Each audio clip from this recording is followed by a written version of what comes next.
Good evening and welcome to another edition of Referees Corner here on IslandStats.com. I'm your host, Earl Basin, and I'm joined by some youth referees who have had the opportunity to officiate some senior league matches. We know that there's been a shortage of officials throughout the league season and seasons gone by, but these youngsters have stepped up and decided that they will be a part of a progression of refereeing in Bermuda. I'm going to let them introduce themselves. At first, to my left, or my right, sorry, Marty Shields. Marty Shields. I'm Kean Watson. And Emily Cabral. Emily, I'll start with you because you've been involved in football around this academy for some time now. Are you liking the fact that you get involved at a senior level of officiating, having done a lot of youth games? I think it's a good progression. It helps me benefit my skills and knowledge of the game, which also helps me when I play, so I know the rules and restrictions. And I think it just betters my game knowing that. Yeah. What's still some of the challenges you face when officiating, knowing what you know as a player? Probably the biggest challenge is ball watching because I get caught just looking at the play and wondering where the ball is going to go next instead of actually paying attention. But I think I do a pretty good job doing Okay. both. Let me ask you, Mr. Shield, when you're officiating, when you were asked to officiate a senior league game, what were some of the discussions you had with the chairman or parents or adults about what to expect? Because it's a huge step, isn't it? Well, it is just like make confident calls and to be you. Mm. To listen, just pay attention to the game, to make the right calls. Well, make the calls that you see, Yeah. right? Yeah. Because half of the people don't like the call you make, and the other half are happy. Yeah. Do you enjoy that, or you are more Yes. comfortable with the youngsters? I'm comfortable with this. Yeah. Okay. You had a match yesterday, um, St. David's and Vasco, Yeah. 4-4. So you had 8 girls. Pretty entertaining at times. Yeah. Teams are frustrated. Do you get that at the youth level as well, or that's more from the people on the side? Because at the senior level, it's a lot of the players, as opposed to youth games. It's a lot of the parents. Yeah. Yeah, you get that? I don't get it a lot, but there's some parents out there. All right. All right. And young man, you had a whistle in your mouth on Saturday, youth games. You smile. Did you enjoy being in the middle? I mean, you done the girls' game, right? The primary school girls' game. Yes. Yeah. Did you enjoy that? Is that something you look forward to? Yes, and also since it was my first All Stars game, it was a great experience. Mm. Even though I prefer boys instead Right. of girls, but The ball's round, the girls are same. Yeah. Yeah. Now, when people say that you have been given an all-star game, it's just like the players. It's some of the obviously the best officials get the opportunity to officiate. So you have to look at that as a part of a stepping stone because you were picked out of so many other people to officiate an all-star game. You know what I mean? So look how many people didn't get that opportunity. So you're doing something right when it comes to the sport. Where do you think, or how do you think we can improve on a regular basis of getting more people of you guys' age involved in officiating? We can encourage them by saying how football is a good sport, and we need the referees. We need more referees to encourage the sport in Bermuda to keep on going, or football might stop. Mm. Mm. What about you? I think that it can improve the footballers' games. So by knowing all the rules and restrictions, know how to play, understand the game better. Right. How have your friends treated you since they know that you've started officiating? Treat me the same. Yeah. Yeah. Okay. Well, you will, because of the age group, you won't probably officiate them until they get to a senior level. But are you also trying to explain the rules a little more to them?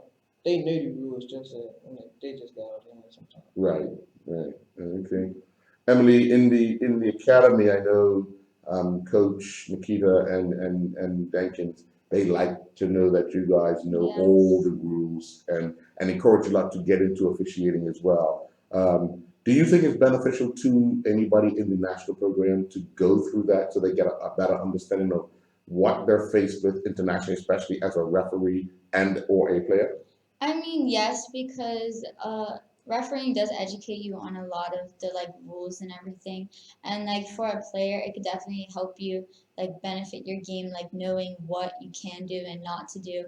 Like if you had to make a certain play that you know like might like be offside or anything, like you know that during the game. And like I keep on saying like sorry.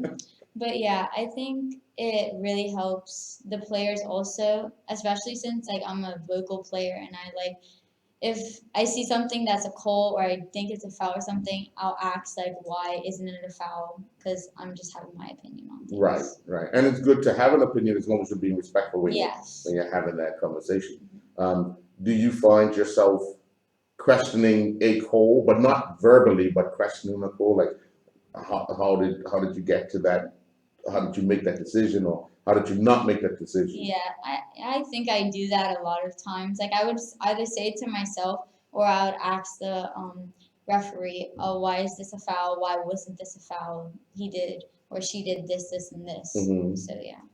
When people are talking about officiating, is that a conversation in which you like to jump in to make sure that people are getting the correct information? Because I know a lot of people tend to just leave it and say, well, it ain't my fight, it's not my argument, I don't want no parts of it. But in order to make sure that the right information is getting out there, do you find yourself in that conversation? I think I definitely spread my knowledge to whoever asks, or if they have an opinion, I would probably correct them because I. The new rules, well, they wouldn't be new to you because you're just learning a lot of the new. To be honest, they shouldn't change the rules a lot of times, but it is what it is. Right. And that's one thing we can't stop. Whenever rules are changed, we're kind of stuck with having to, even if we disagree with them, we don't make the rules. So, what would you say it has been a challenge for you? In referee, Yeah. making sure making every like not every call right, but like making sure I get it right because I know if I do it wrong, I won't get Backlash. backlash.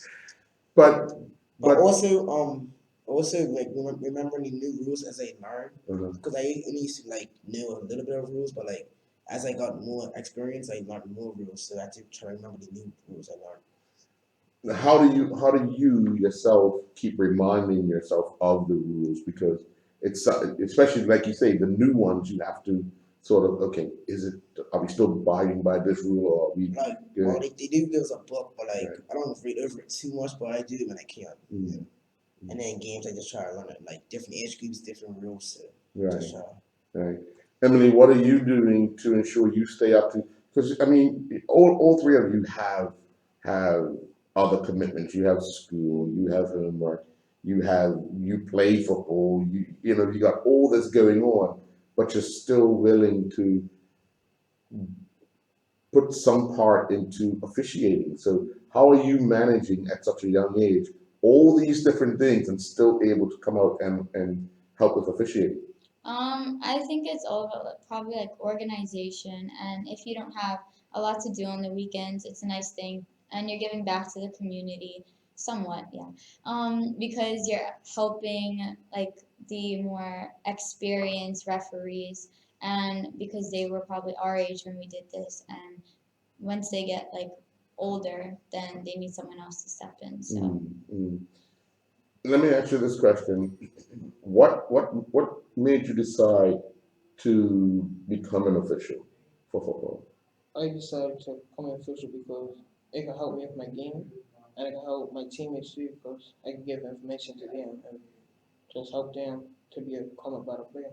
What position do you play? I think good. Yeah, goalkeeper. So giving those instructions, giving those um, I guess guidelines you can understand. Yeah. And well, t- do you see the game differently when you're in the middle as opposed to in good? Yeah. Yeah. What do you how do you compare the two? Well, from the good I could see everything, Mhm. but from the middle I could like see just the play. Right, what's in front of you? Yeah, not Right. like what's behind or nothing like that. Right, right. And when I noticed on Saturday, your game, um, you're still getting with the understanding of making sure you keep an eye on your assistants, especially if you're in the middle. I know it's all new. I know it's one of those things where it's going to take time. But what was some of the feedback you got after the game? Um, Now I hear a lot. Basically, just make sure that always look at my announcement because I did that a couple of times where I didn't look at my announcement properly. Right, I'll be doing like one or two calls wrong, so I'm gonna work at that more. right, Other than that, I did had a good game, and they said I had a good game. So, right. Let me just say, you make a call you see, so it's never really wrong.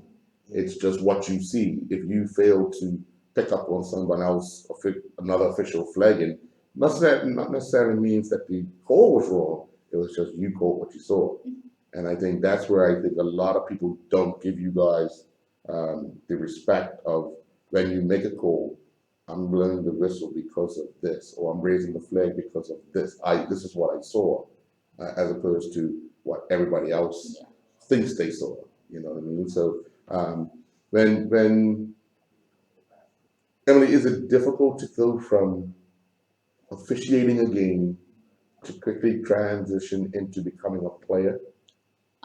Not really because all the rules still apply to the game. Right. I'm just instead of watching how other players play, I'm watching my own actions and my what I do and how I play. Mm. So it's not that difficult. So a day like Saturday, you're officiating an early game, Mhm. and then you're playing a later game. Mhm. What do you do to prepare to play later on, as opposed to having to, if you on a Saturday where you would officiate and then you kind of got the day off? In the for officiating, I just need to make sure I have like the main things: the whistles, the cards, the flags, and everything. But when it comes to a game, I need to make sure I have my boots ready, my shin pads on, my gear all ready, my jerseys, and I just go to play. Mm. Were you honored to be in the middle of the? No, you weren't in the middle. I You was was running on the yeah, I line. was running You the was line. running the I was line. still honored though. Yeah. It was still an all star game. Right. So Right. Do you remember when you played? yes. So let's talk a little bit about understanding fear of officiating, because that always plays a part. I know you guys are young. You're officiating in senior league games, first division games, and premier division games, and when you're put on a schedule, are you kind of like, oh man, I don't know if I want to officiate this team or this game, or because everybody goes through it. I'm pretty sure even players say, you know what, I hate playing against this team because they're kind of rough, or they do this and they do that. So how do you get over that fear yourself of, or nervousness of going into a game knowing that it could be a little rough?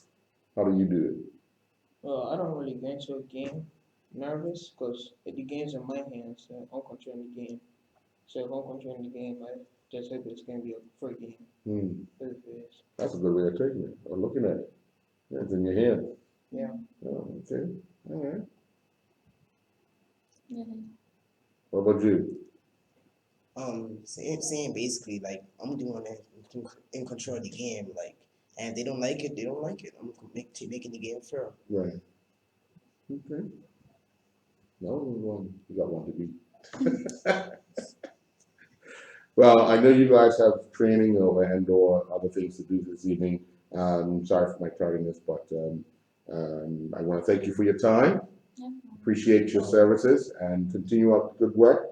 There's still a lot of football to be played locally and, of course, internationally. If you guys get to represent the country, you're that much further ahead of probably your opponents because you understand rules and regulations. So, good luck for the remainder of the season. We look forward to you guys actually going on to make Bermuda proud, no matter what you do.